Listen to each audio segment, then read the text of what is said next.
के एक बयान के बाद सियासत गर्मा गई। इसको लेकर कांग्रेस नेता दिग्विजय सिंह थाने में शिकायत करने पहुंच गए। बाबा रामदेव ने एक वीडियो पोस्ट करते हुए कहा था कि एक प्रतिष्ठित ब्रांड की कंपनी का शरबत है। कंपनी अपने शरबत बेचने की कमाई का प्रयोग मस्जिदों में खर्च करती है, इसलिए उस शरबत से बचो। गुलाब वाला शरबत पीना चाहिए, इससे गुरुकुल का निर्माण होगा। इसी बयान को लेकर भोपाल में दिग्विजय सिंह ने टीटी नगर थाने में शिकायत दर्ज कराई। दिग्विजय सिंह ने बाबा रामदेव पर धार्मिक भावनाएं भड़काने के आरोप भी लगाए। उधर मंत्री विश्वास सारंग ने कहा कि दिग्विजय सिंह को बाबा रामदेव से शिकायत नहीं है, बल्कि उनके भगवा कपड़े को लेकर शिकायत है। रिपोर्ट देखिए, फिर करेंगे चर्चा।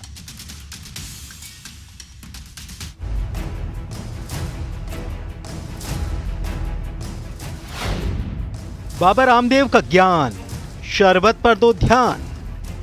आप यदि वो शरबत पिएंगे तो मस्जिद और मदरसे बनेंगे, और पतंजलि का गुलाब का शरबत पीते हैं आप, ये शरबत पिएंगे आप तो गुरुकुल बनेंगे, आचार्य कुलम बनेगा, पतंजलि विश्वविद्यालय, भारतीय शिक्षा बोर्ड आगे बढ़ेगा।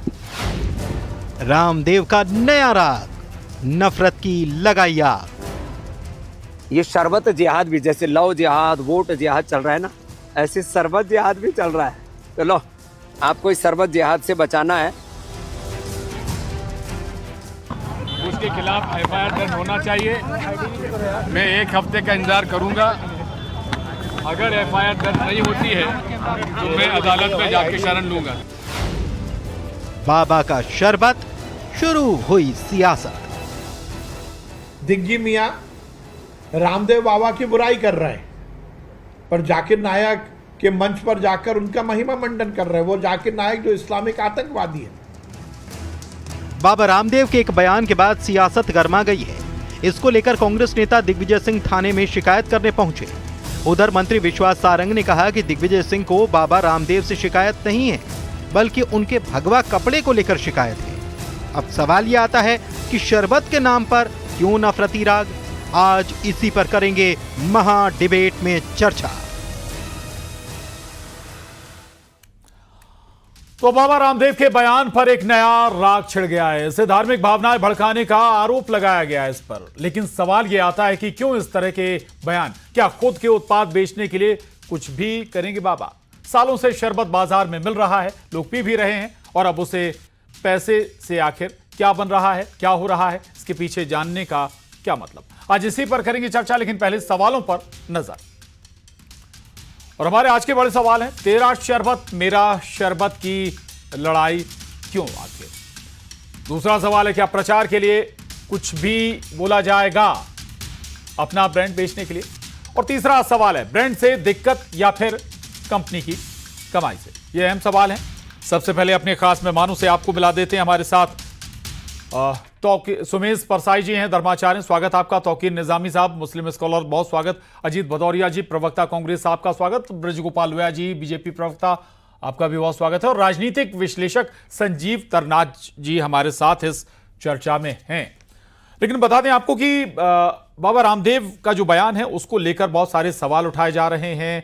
कहा यह जा रहा है कि जहर भी घोला जा रहा है, यह भी कहा जा रहा है कि अपना ब्रांड बेचने के लिए इस तरह का बयान बाबा ने दिया। हालांकि आपको यह भी याद दिला दें, 2006 में भी बाबा रामदेव ने, अगर हम माफ कीजिएगा बता दें कि इससे पहले दरअसल उन्होंने जो दवाइयां हैं, एलोपैथिक दवाई, उनको लेकर भी बयान दिया था। हालांकि मकसद दवाइयों पर सवाल उठाना नहीं, बल्कि आयुर्वेदिक दवाइयों की गंभीरता या कहें कि उसकी उपयोगिता बताने की कोशिश थी, मकसद था। हो सकता है कि यहां भी कुछ ऐसा, हम समझने की कोशिश करेंगे सभी पहलुओं पर।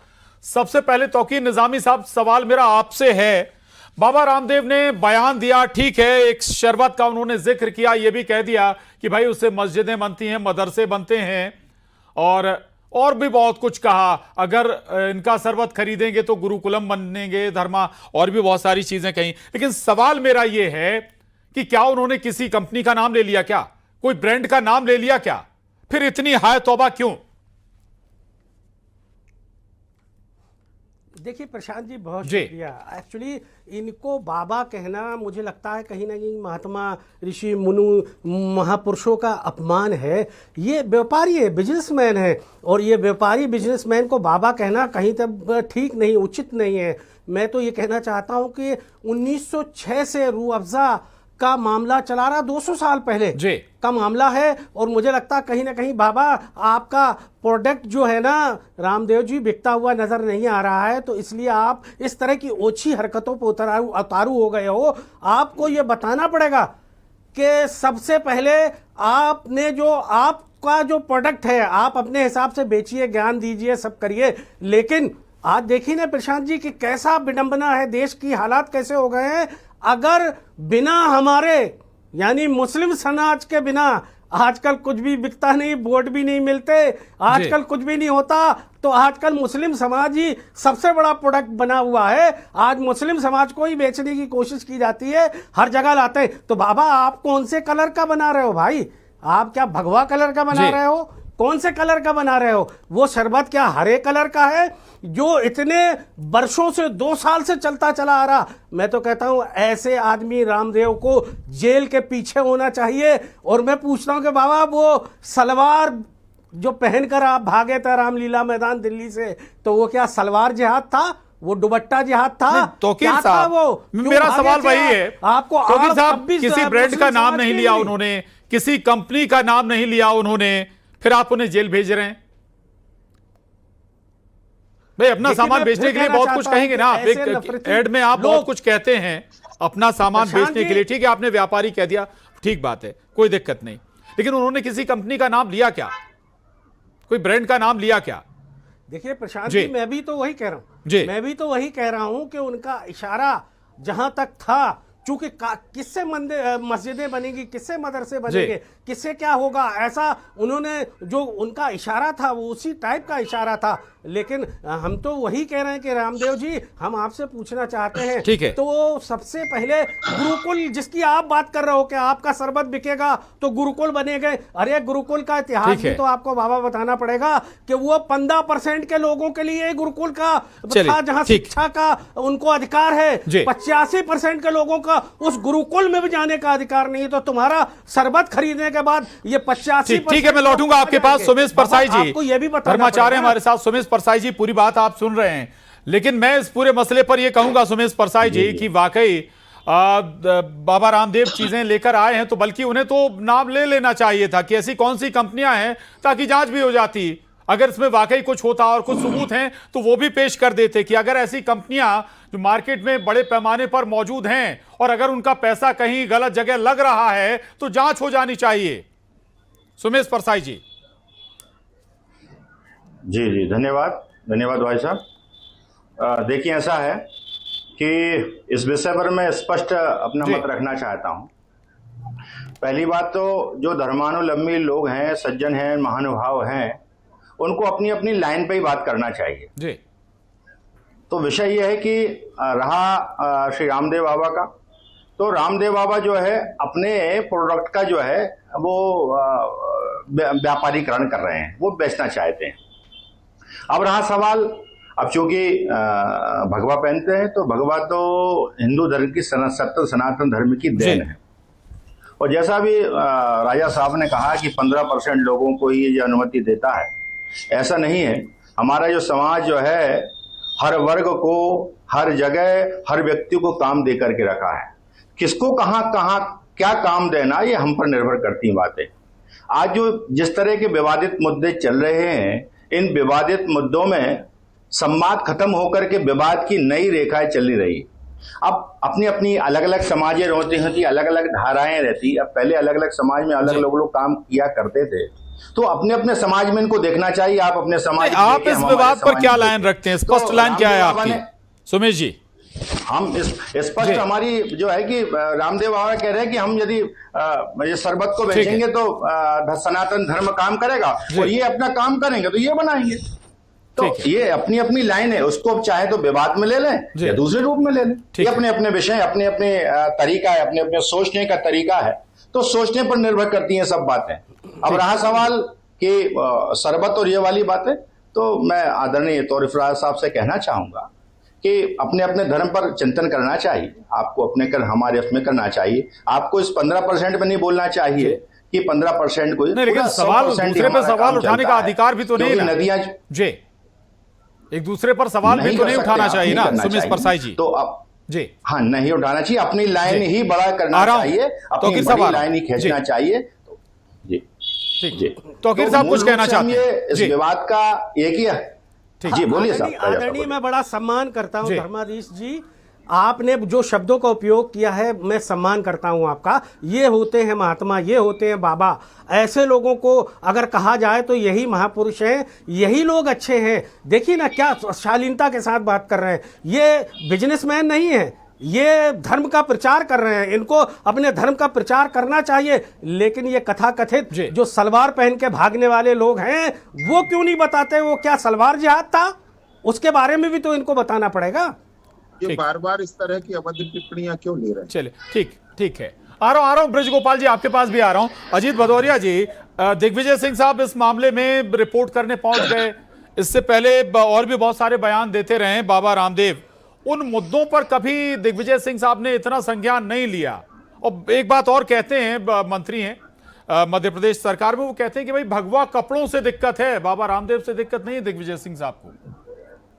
देखिए, जो मंत्री प्रशांत जी आदरणीय दिग्विजय सिंह जी के संदर्भ में बयान दे रहे हैं जी, वो मंत्री भी बहुत अच्छी तरीके से जानते हैं कि दिग्विजय सिंह जी कितने बड़े सनातनी हैं और हिंदू धर्म और सर्वधर्म समभाव को लेके चलने वाले व्यक्ति हैं। उनकी मजबूरी है, वो इस तरीके के बयान दे रहे हैं जो मंत्री जी हैं। परंतु आप रामदेव जी की बात कर रहे हैं। रामदेव जी के बारे में आदरणीय दिग्विजय सिंह जी ने पहले ही कह दिया था कि ये प्योर व्यापारी है। आप देखिए प्रशांत जी, 2014 से ये बड़ा दुर्भाग्य का विषय, अभी तक धर्म की आड़ में सांप्रदायिकता फैला के राजनीतिक रोटियां सेकी जा रही थी, अब व्यापार भी किया जा रहा है।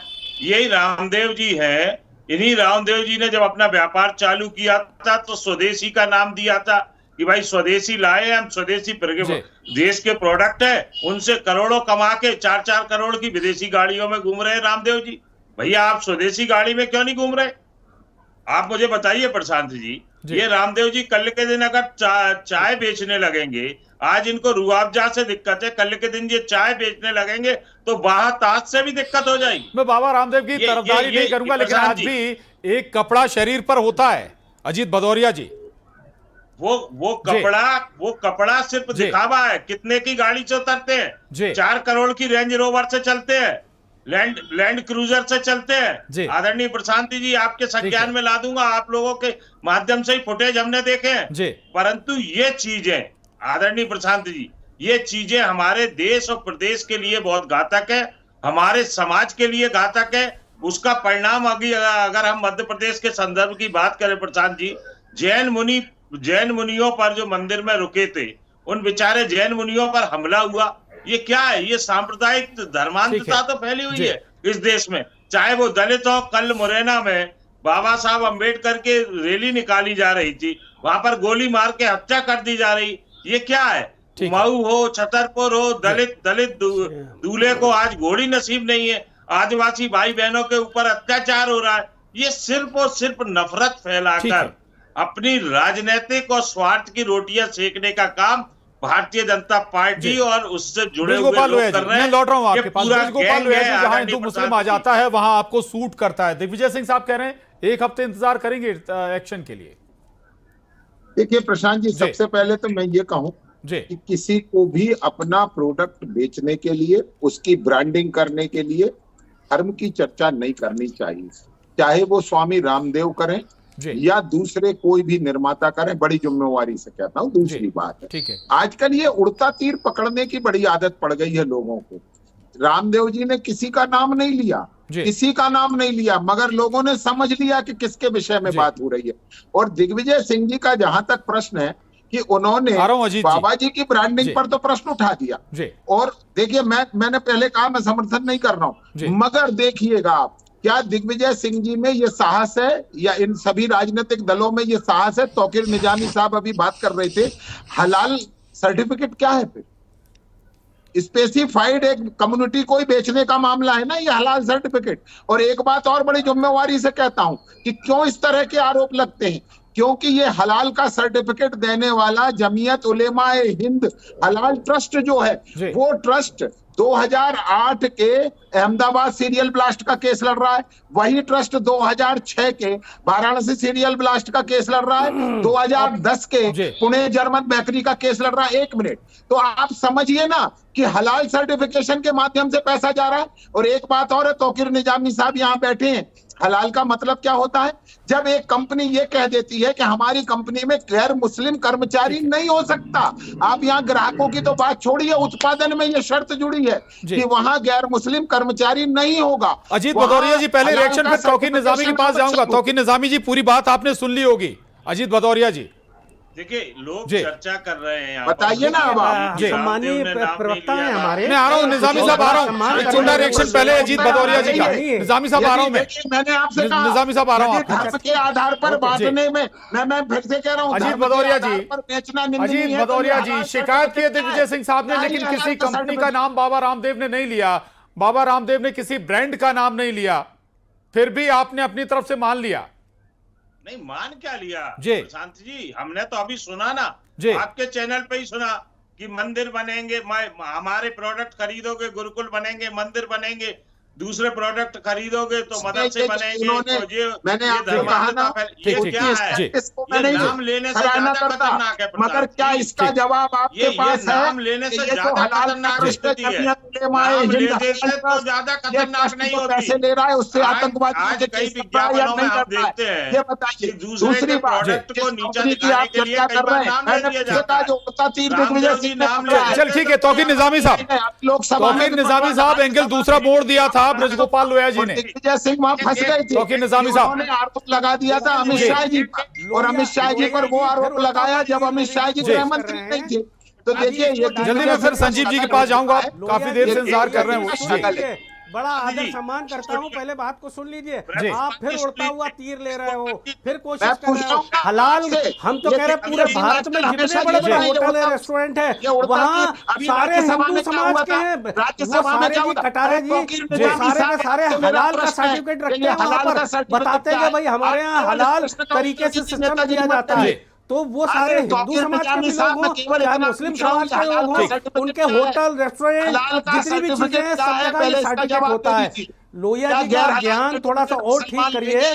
मैं बताना चाहता हूँ कि ये जो हमदर्द का, अच्छा चल मैं आप लोगों के पास फिर आऊंगा इसी बिंदु से शुरू करेंगे। संजीव तरनाथ जी, ठीक है, संजीव तरनाथ जी, शायद मुझे लगता है दिक्कत यहीं से है कि बाबा व्यापारी नहीं है और प्रोडक्ट में उतर गए, या कहें बहुत सारे उनके प्रोडक्ट, बहुत सारी कंपनियां चल रही हैं, शायद कि कैसे ब्रांडिंग करनी है क्या है, और उसी में कई बार गड़बड़ी कर जाते हैं। बहुत समय आपको याद होगा कि एलोपैथिक दवाइयों पर भी सवाल उठाया था, तब बहुत ज्यादा विवाद हुआ था। मकसद शायद ये नहीं रहा होगा, बल्कि अपनी बात आयुर्वेदिक दवाइयों के बारे में कहने का मकसद होगा।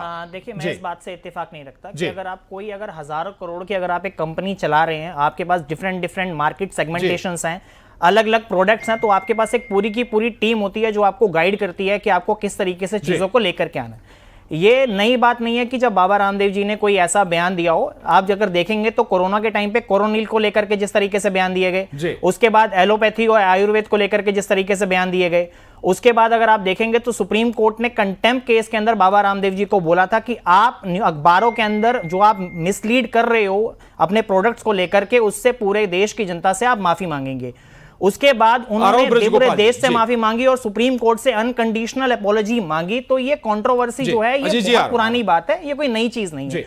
और रही बात कि आप ये कह रहे हैं कि उनको पता नहीं होगा या उन्होंने ऐसी बातें कर दी होंगी, तो मैं इन बातों से इत्तेफाक नहीं रखता, क्योंकि जब आप इतनी बड़ी कंपनी रन कर रहे हैं, इतने सारे प्रोडक्ट्स आप मार्केट में लेकर के आ रहे हैं, तो आपके पास एक टीम होती है जो आपको बताती है। जब कोई ऐड बनाता है, कोई भी कंपनी बनाती है, तो दूसरे प्रोडक्ट पर कटाक्ष करती है ना, नाम ले या ना ले। नहीं, देखें, अगर आप देखें कहां गलत कर दिया बाबा रामदेव? देखें, अगर आप देखें, मार्केटिंग का एक बड़ा क्लियर कट रूल है, सुप्रीम कोर्ट की बहुत सारी जजमेंट्स हैं जो बड़े आराम से क्लैरिफाई करती हैं कि अगर आप जब भी मार्केट करोगे तो आप अपने दूसरों के प्रोडक्ट से आप ये बताओगे कि आपका प्रोडक्ट जो है वो सुपीरियर क्यों है, क्या अच्छा है वो प्रोडक्ट के अंदर। बाबा रामदेव जी ने जो ये बयान दिया, इसमें कहीं बताया कि हमारा जो रूह अफ़ज़ा या जो शब्द शरबत है वो बाकी कम ब्रांड से किस तरीके से अच्छा है, एक बार भी नहीं बताया। पूरा का पूरा वीडियो आप देखेंगे तो ये इसी बात पे आधारित है कि अगर आप ये शरबत खरीदेंगे तो इसका पैसा मंदिर और मदरसों में जाएगा और मस्जिदों में जाएगा, हमारा खरीदेंगे तो गुरुकुल बनेंगे, यूनिवर्सिटीज बनेंगी, ये बनेगा वो बनेगा। तो आप बताइए कि आपके प्रोडक्ट में अच्छा क्या है। अगर आप इस बातों को लेकर के कटाक्ष करते हैं तो शायद ये कंट्रोवर्सी जन्म ही नहीं लेती। जब आप इस बातों को लेकर के कटाक्ष करते हैं कि ये अगर ये खरीदेंगे तो ये मुस्लिम के लिए बढ़िया रहेगा, ये खरीदेंगे तो हिंदू के लिए बढ़िया रहेगा, तो ये कंट्रोवर्सी का विषय रहेगा। ब्रजगोपाल लोया जी, मैं प्रशांत जी बड़ी छोटी सी बात कहना चाहता हूं। मैंने सबसे पहले यहां कहा था कि बिजनेस की प्रैक्टिस में कहीं भी हमें धर्म का इस्तेमाल नहीं करना चाहिए, परंतु मेरा प्रश्न तौकीर निजामी जी से था कि यदि ये प्रैक्टिस बिजनेस में नहीं है तो ये हलाल का सर्टिफिकेट क्या होता है, और क्यों आपने ये कह रखा है कि जिस प्रोडक्ट पर हलाल का सर्टिफिकेट नहीं होगा उसे मुसलमान नहीं लेगा, और फिर वो सर्टिफिकेट देने का काम कोई लेबोरेटरी नहीं कर रही है, वो सर्टिफिकेट देने का काम एक ऐसा संगठन कर रहा है जो आतंकवादियों के केस लड़ रहा है।